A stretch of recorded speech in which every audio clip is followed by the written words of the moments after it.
Hey, what's up, gamers and guardians? I'm nobody, but you can call me Enzo.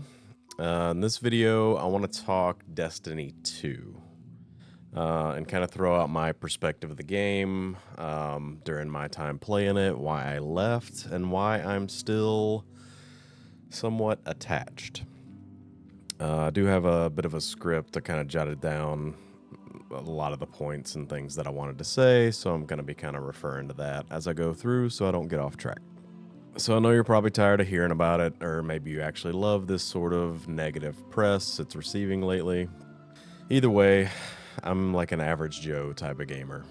With my views, they can feel similar and different to those of like the community streamers, because I don't make a living playing this game for an audience.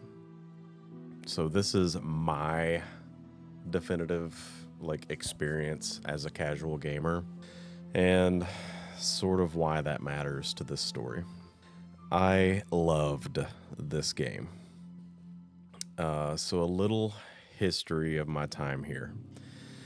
Full disclosure, I'm not a lifer. When all was said and done, I logged about 3,000 hours, which is pretty respectable for a casual gamer. I started playing Destiny 2 with a friend as part of our Friday night gaming sessions, and shortly after the Witch Queen expansion released. I think it was towards the end of Season of the Haunted. So my friend and I had also picked up the expansion bundle, which included their Forsaken Pack, RIP to that campaign, Shadowkeep, Beyond Light, and the 30th anniversary collection to sort of help broaden what content was available to us. As we went through the campaigns, I started to see the appeal. The game was quickly becoming just a blast to play. The gunplay was top-notch, ability spam lit up the screen in spectacular fashion, and I felt powerful. As we got deeper, there was a lot to learn about the systems used in Destiny 2, so I began to look up tutorial-style videos and came across powerhouse content creators. You might have heard of them. Astacross, Mactix, Dado, my boy, Rick Cacus. And, you know, there was also some Sweatsicle, Lucky 10p, Evan F, Fallout Plays. They were all in the mix, and there were many others that I'd come across that would help shape my growing knowledge of the builds, the tactics, and not only like game and community lore, but the lore of D2's universe. And I started gobbling it up. There was a point in which I started to get interested in exploring the raids, dungeons, GMs, you know, the end game. And I still remember before that, like exploring the game early on and not really knowing what a raid was. I just thought it was this higher skill content for anyone to play. As I became more comfortable and competitive enough in PvE content, I jumped into the Vault of Glass raid solo. Because, yeah, I didn't know I needed 5 other players to help me through it, so I'm going plate to plate, and I see the little plate rise, and I couldn't get anywhere. I wanted to do the raid, though, and I also heard that Garden of Salvation was a good starting point. So one night when I had plenty of time, I searched the companion app for the raid, and I jumped in.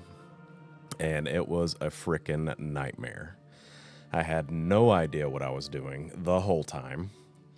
It took us well over 3 hours, I believe, just to get through it. And when I was done, I vowed to never go through that again. My brain was fried. Eventually, I got over that feeling.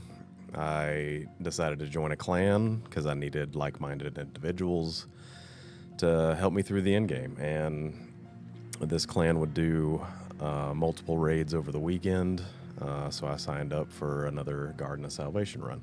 However, the clan leader requested that I get at least some experience to make it a little more straightforward to get through it in the interest of time. So eager to do my part, I logged in one day and clicked on the Guided Games beta. I don't know if you guys remember that, well before the Fireteam Finder. And I was actually picked up instantly by a group of Giga Chads. And not only Were they willing to teach me by explaining and allowing me to do mechanics? But after I explained to them I was going to run it with my clan to get divinity, and my quest was up to the point of doing the raid puzzles, they offered to run me through it with no hesitation. They're like, let's do this. So this was a foundational experience with the D2's community, that they were invested in other players having the same experiences that they had. We went through the raid. It was quick and painless. They explained it very well, and we had a few laughs along the way. It was great. So from there, I was hooked with each new raid that I learned, and even with the first couple of runs, I remember feeling that excitement, that feeling of anticipation that flutters at the top of your stomach when something fun's about to happen. And it was like a dopamine hit. Like with any feeling of euphoria, eventually you build up a tolerance.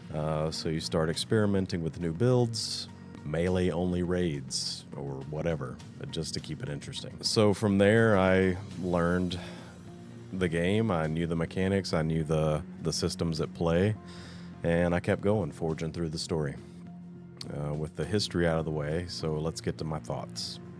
Ultimately, I quit playing at the conclusion of the Light and Dark saga in the Final Shape expansion and its episodes that followed. For me, the Final Shape was a perfect end to a long relationship. The big bad witness was destroyed, and 11 or however many years of story had finally got the ending it deserved. And the Guardians and the people of the last city could finally breathe a sigh of relief, right? Not in this case. With Destiny 2 being a forever game, the story and intrigue must go on in its current form, and we cannot rest until every threat is examined. Come on, man, let's be honest. The end of the Final Shape campaign was the perfect place for Destiny 2 to enter purgatory. Marathon could jump in as an alternate, and I'm not even going to touch on that story. D3 could begin development while ensuring all the components and resources involved could sustain the live service model that Bungie wants this game to continue to be. Graphics aren't an issue. The game looks great for being an 8-year-old game, but the code and the underlying structure of the engine has aged in dog years. I'm not even going to pretend to know what it takes to maintain development, but it doesn't seem like this game's bones can handle the growth as the series approaches adolescence. With every update, seemingly there's something within its spaghetti code that breaks, and sure, these guys and gals are so familiar with their old faithful of a Buick, they know just how to patch it up and keep it running. But I don't know if it's sustainable for the longer term like they want it to be. In my opinion, develop a new engine, drop the number, and just call it Destiny. Full factory reset, include everything starting at the edge of fate, because that's the beginning of a new story arc, but nothing else carries over. New systems and advancements are integrated at baseline, and it can grow forever from there. I'd be fine with that. Leave Destiny 2 available to play for those who can't embrace the change until they eventually abandon it for the new hotness. Don't add anything new to D2, leave it as it lies, maintain any technical needs, and keep it viable. Let it die a Guardian's death. Now, with all the friendly fire Destiny 2 and Bungie have been under lately, I'll admit, I love watching it. It does get views, and even though the streamers lament to stooping to this low, they don't want to talk negatively about the game that they love. They know it's a popular topic, but they also know something needs to be said. D2 is their livelihood and the reason many of them became known. They do what they do for many of the same reasons I listed in my history. Then it became something more for them. Also, let me reiterate, these are my thoughts and not necessarily concrete examinations. To be honest, I watched this house burn because I used to live there. It now confirms to me that I got out in time. It provides me solace. It helps me come to grips with my departure, and I feel validated. On that note, the content creators are fed up as well. For them, it might feel like this long-term relationship that's gone stale. Like their partner has stopped trying, they barely keep up appearances anymore, they become lazy, and the grind to their pinnacle cap just feels long, arduous, and just not worth it. It's scary to leave something you love. I'm confident that most will be fine. They have the personality and the fan base that's going to follow them anywhere. And from time to time, they'll remember the fun they had and look back on it fondly. Moving on, I want to talk about the financial cost of Destiny because I hear so many complaints about the Eververse and the many expansions needed to have the full game, even though many of them can't be played anymore. They've added this, but they're not adding a new strike.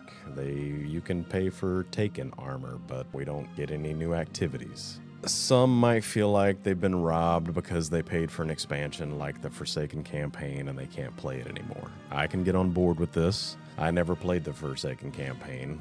I guess a lot of the systems that came in with Forsaken are still there. I hear about it being like the reawakening of Destiny and the revitalization that kind of brought it back and grew its fan base. But I can't play it. I never have, so I guess I never will. If you buy something, it should be yours to keep. You clicked the button that says buy now or purchase, and now I know there's some kind of petition online to have digital purchases remain accessible. I'm not sure where that's going to go, but in the meantime, would it make sense to refund a portion of that amount when content's removed? They've taken something away from you. So I don't know, give these buyers like 1,000 silver or something. It's digital currency. Who cares? Anyway, if they're not going to leave the content available, change the store verbiage to access or rent. At least then it gives the indication that it's not a forever acquisition. But that's kind of an aside. So now the cost of Destiny 2 for me. It was pretty straightforward to look back exactly how much I spent, looking through my transaction history on the PlayStation app. And since 2022, I bought the game for $742. Of that, $395 was spent on silver. So really, I paid about $350 for the content. If you're one that's just thinking about jumping in, I know what you're thinking. Man, that's a lot of money for one game. But I'm going to break it down for you. With 3,000 hours in the game, I was spending about 12 cents an hour. It's pretty cheap, honestly.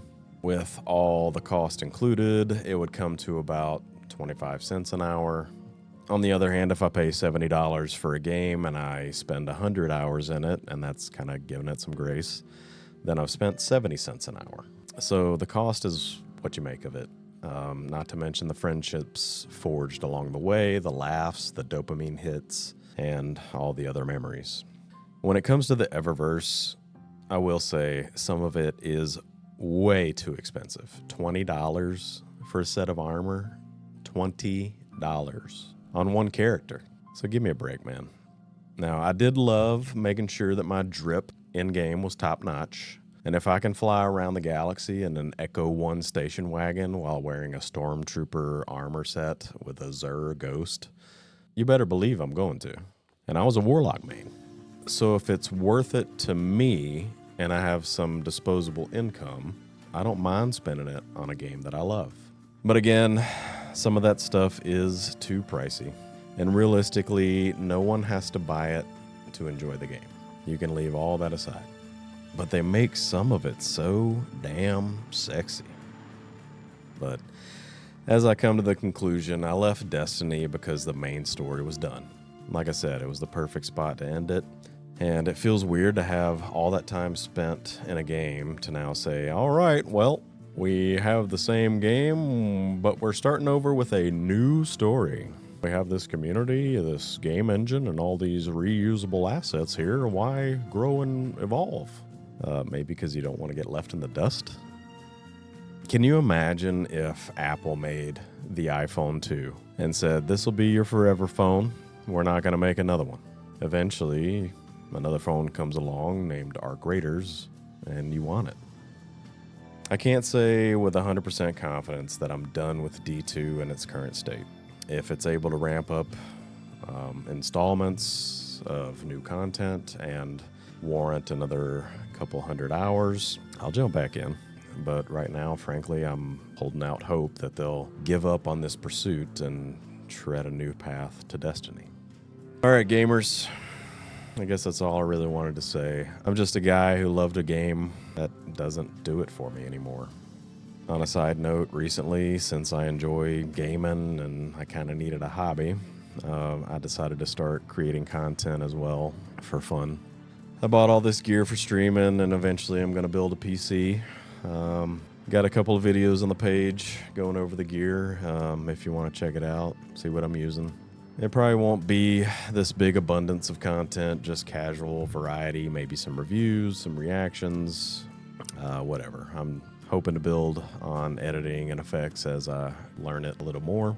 So if you like what you saw here, hit that thumbs up and subscribe to be notified of new videos. I'm also casually streaming on Twitch at EnzoEvery. And I made some upgrades there as well, though I still need to tweak some of my settings. My little laptop here can't necessarily keep up. Take care, Guardians, and be kind, don't judge, and bring joy. Till next time.